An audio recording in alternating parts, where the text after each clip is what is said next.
तो बच्चों question number 4 है और चित्र डायग्राम ये आपके सामने है।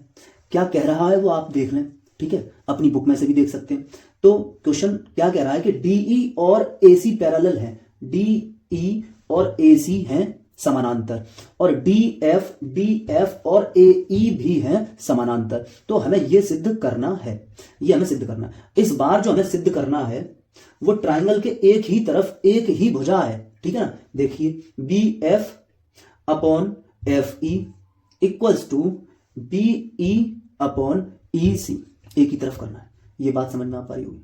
मतलब कि कॉमन साइड किस तरह से ली जाए, जैसे हमने वहां पर क्या किया था कि एक कॉमन साइड ले ली थी, इधर उधर की साइड, दो जो साइड थी वो इक्वेट कराने के लिए हमने एक कॉमन साइड पकड़ ली थी और उस कॉमन साइड से हमने उसको आराम से लगा लिया था, आगे बढ़ते चले गए थे। यहां पर हमको ऐसा कुछ दिख नहीं रहा है। चलो नहीं अगर दिख रहा है तो हमें यहां पर दो हमें समानांतर रेखाएं दिख रही हैं, हमें पैरेलल लाइन दिख रही है। और मैं क्या कर रहा हूं, इन पैरेलल लाइन को ना अलग कलर से कर दे रहा हूं।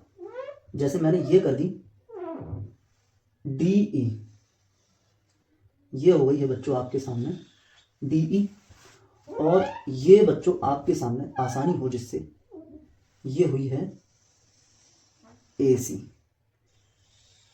ये है बच्चों एसी। ये दोनों समानांतर रेखाएं हैं, दोनों समानांतर रेखाएं हैं। तो बच्चों इस बड़े वाले ट्रायंगल ए बी सी में ये दोनों रेखाएं समानांतर हैं, तो फिर बीडी अपॉन डी ए हम ए ई अपॉन ई सी लिख सकते हैं। ये बात आपकी समझ में आनी चाहिए, ठीक है बच्चों। तो बच्चों त्रिभुज बी ए सी में, त्रिभुज बी ए सी में जो रेड दोनों की दोनों रेड जो साइड हैं, भुजाएं हैं, वो समानांतर हैं, पैरेलल हैं। तो वो जिस त्रिभुज के अंदर आ रही हैं उसी त्रिभुज को ले लिया मैंने, उसी त्रिभुज को ले लिया। अब उस त्रिभुज को ले लिया, ये दोनों पैरेलल हैं, तो बीडी अपॉन डी ए और बीई अपॉन ई सी ये दोनों कैसे हो जाएंगे, इक्वल हो जाएंगे। ये दोनों अनुपात, ठीक है, इक्वल हो जाएंगे। किससे बच्चों, थेल्स से। किससे बच्चों हो जाएंगे, थेल्स से। तो इसमें बच्चों क्या दिख रहा है हमें कि जो डीई है वो एसी के पैरेलल है, हमको दिया है पैरेलल एसी। तो बच्चों थेल्स प्रमेय से आधारभूत, ठीक है ना, हाँ, आधारभूत समानुपातिकता की प्रमेय से, जिसको हम थेल्स प्रमेय के नाम से भी जानते हैं, थेल्स प्रमेय से हम कह सकते हैं बच्चों कि बीडी अपॉन डी ए बराबर हो जाएगा, बीडी अपॉन डी ए बराबर हो जाएगा B E upon E C, B E upon E C. ये बात बच्चों आप समझ पाए, ये बात आप समझ पाए। अच्छा अब बच्चों मैं क्या कर रहा हूं, मैं आपको एक चीज और दिखाने की कोशिश करूंगा, कि ये दोनों रेखाएं भी समानांतर हैं। ये ग्रीन वाली रेखा आपको दिख रही है, ये ग्रीन वाली और ये ग्रीन वाली, ये रेखा भी समानांतर है, ये भी है बच्चों समानांतर। तो बच्चों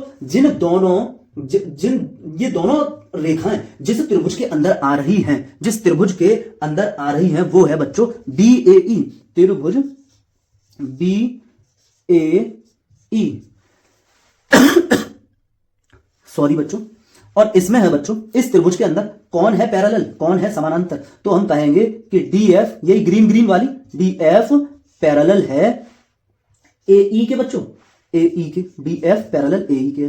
तो बच्चों वही आधारभूत समानुपातिकता प्रमेय, ठीक है ना, आधारभूत समानुपातिकता प्रमेय, जिसको हम इंग्लिश में कहते हैं बेसिक प्रोपोर्शनैलिटी थ्योरम, ठीक है, थेल्स थ्योरम भी कहते हैं जिसको, थेल्स प्रमेय, एक सेकंड गलत हो गया, थेल्स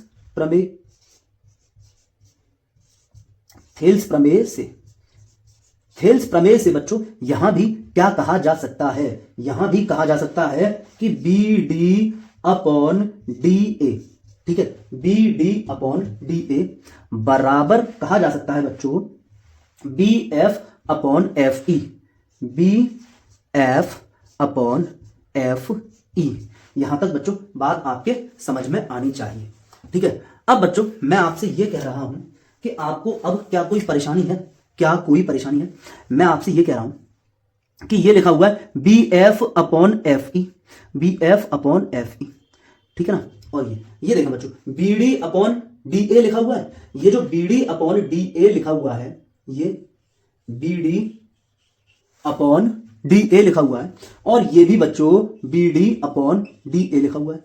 इस B D upon D A की जगह मैं लिख दूंगा यहां से बच्चों B F upon F E बराबर, इधर जो लिखा है वही लिख दिया, बी ई अपॉन ई सी। तो बच्चों आप लोग ध्यान से देख लें, क्या यही हमको प्रूफ करना था, क्या यही हमको सिद्ध करना था बच्चों, क्या यही हमको सिद्ध करना था। तो बच्चों इसको नोट कर लीजिएगा।